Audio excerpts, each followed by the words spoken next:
प्रणाम श्रोताओं, आप सभी का मेरे चैनल भक्ति कथा सागर में बहुत बहुत स्वागत है। श्रोताओं, आज हम आपके लिए इस वीडियो में लेकर आए हैं विनायक चतुर्थी व्रत कथा और उसका महत्व। श्रोताओं, भगवान श्री गणेश को चतुर्थी तिथि समर्पित की गई है। प्रत्येक मास की चतुर्थी तिथि को भगवान श्री गणेश जी का व्रत व पूजन किया जाता है। धर्मशास्त्रों के अनुसार अमावस्या के बाद आने वाली शुक्ल पक्ष की चतुर्थी तिथि को विनायक चतुर्थी कहते हैं। इस दिन भगवान श्री गणेश जी की पूजा की जाती है।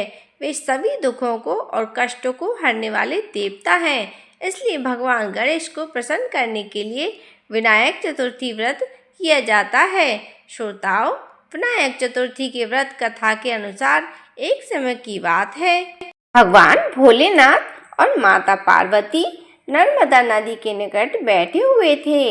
वहां माता पार्वती ने भगवान भोलेनाथ से कहा, समय व्यतीत करने के लिए चौपड़ खेलने को भगवान शंकर जी से आग्रह किया। खेलने की तैयारी हो गई, परंतु इस खेल में हार जीत का फैसला कौन करेगा, यह प्रश्न उठा। इसके जवाब में भोलेनाथ ने नर्मदा नदी के निकट से कुछ तिनके एकत्रित किए और एक पुतला बनाया। भगवान भोलेनाथ ने पुतला बनाकर उसकी प्राण प्रतिष्ठा की और वह एक जीवित बालक के रूप में बन गया।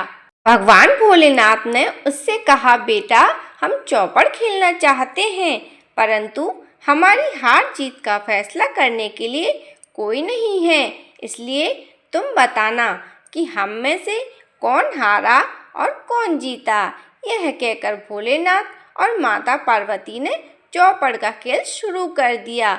यह खेल 3 बार खेला गया और संयोगवश तीनों बार माता पार्वती जीत गई। खेल समाप्त होने पर उन्होंने बालक से कहा कि हार जीत का फैसला करो। तब बालक ने महादेव को विजय बता दिया। यह सुनकर माता पार्वती क्रोधित हो गईं और क्रोध में आकर उन्होंने बालक को श्राप दे दिया और बोली, तुम्हारा एक पैर टूट जाएगा, तुम कीचड़ में पड़े रहोगे। यह सुन बालक ने माता से माफी मांगी और बोला, माता, मैंने अज्ञानतावश ऐसा किया है, किसी द्वेष से नहीं। तब माता पार्वती ने उससे कहा, इस स्थान पर विनायक चतुर्थी के दिन गणेश पूजन के लिए नाग कन्याएं आएंगी। उनके कहे अनुसार तुम भी गणेश पूजन करना। ऐसा करने से तुम मुझे प्राप्त करोगे। ऐसा कहकर माता पार्वती और भोलेनाथ के साथ कैलाश पर्वत पर चली गईं। 1 वर्ष बाद उस स्थान पर नाग कन्याएं आईं और उनसे श्री गणेश जी के व्रत की विधि पता करके उस बालक ने 21 दिनों तक लगातार गणेश जी का व्रत किया। उस बालक के व्रत के फलस्वरूप गणेश भगवान प्रसन्न हो गए और उस बालक को मनवांछित वर मांगने को कहा। तब बालक ने कहा, हे विनायक, मुझे इतनी शक्ति दीजिए कि मैं अपने पैरों से चलकर अपने माता पिता के पास पहुंच जाऊं। बालक को यह वचन देकर विघ्नहर्ता श्री गणेश अंतर्ध्यान हो गए।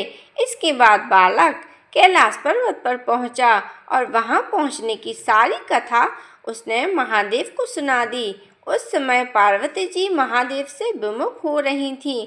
माता के रुष्ट होने पर भगवान शिव ने भी बालक के बताए अनुसार श्री गणेश का 21 दिनों तक व्रत किया, जिसके प्रभाव से माता की नाराजगी दूर हो गई और वह स्वयं महादेव से मिलने कैलाश पर्वत पहुंच गईं।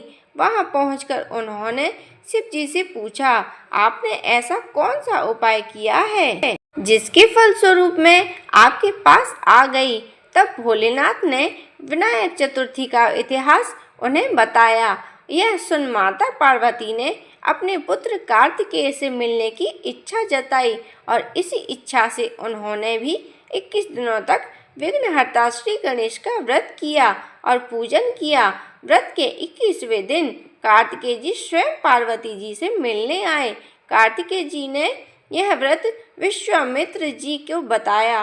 विश्वामित्र जी ने श्री गणेश जी का 21 दिनों तक व्रत करके जन्म जन्मों से मुक्त होकर ब्रह्म ऋषि होने का वरदान मांगा और गणेश जी ने उनकी यह मनोकामना पूर्ण कर दी। इस प्रकार विनायक चतुर्थी का व्रत मनोकामना पूर्ति व्रत कहा जाता है। श्रोताओं, आपको आज की हमारी विनायक चतुर्थी की कहानी कैसी लगी, कमेंट बॉक्स में लिखकर जरूर बताइएगा। श्रोताओं, अगर आपको मेरी वीडियो पसंद आई हो तो मेरी वीडियो को लाइक करें, शेयर करें और मेरे चैनल को सब्सक्राइब करें। वीडियो देखने के लिए आप सबका बहुत बहुत धन्यवाद।